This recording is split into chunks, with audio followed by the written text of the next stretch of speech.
Des enfants victimes d'abus de la part de casques bleus et de travailleurs humanitaires. Le constat n'est pas nouveau, mais il est réitéré par l'ONG Save the Children. L'organisation britannique vient de publier un rapport qui détaille la situation.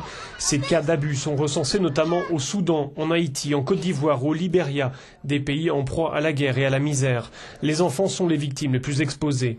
L'enquête de l'ONG est basée sur des témoignages de centaines d'enfants, parfois âgés de 6 ans seulement. Il y a toujours des abus sexuels sur des enfants dans des zones en crise. C'est le fait de personnes censées pourtant protéger ces enfants, les soldats de la paix et des travailleurs humanitaires. Et ces abus sont loin d'être tous recensés, c'est ce qu'on souligne dans notre rapport.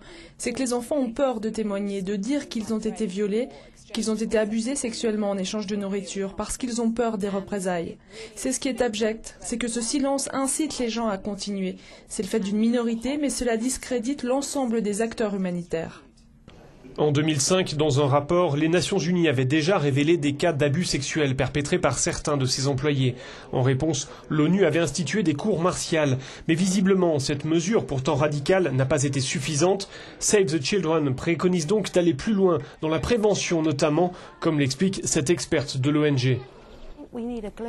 Il nous faut des chiens de garde, un système de vigilance qui s'applique à toutes les organisations, y compris la nôtre, avec obligation de rendre des comptes.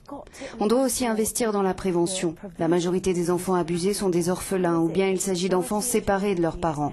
On est censé les rendre moins vulnérables pour qu'ils n'aient pas à recourir au sexe comme moyen de survie. Des dizaines de milliers de casques bleus et de travailleurs humanitaires s'activent aux 4 coins du monde au service des populations en danger, un dévouement terni par une minorité sans scrupules.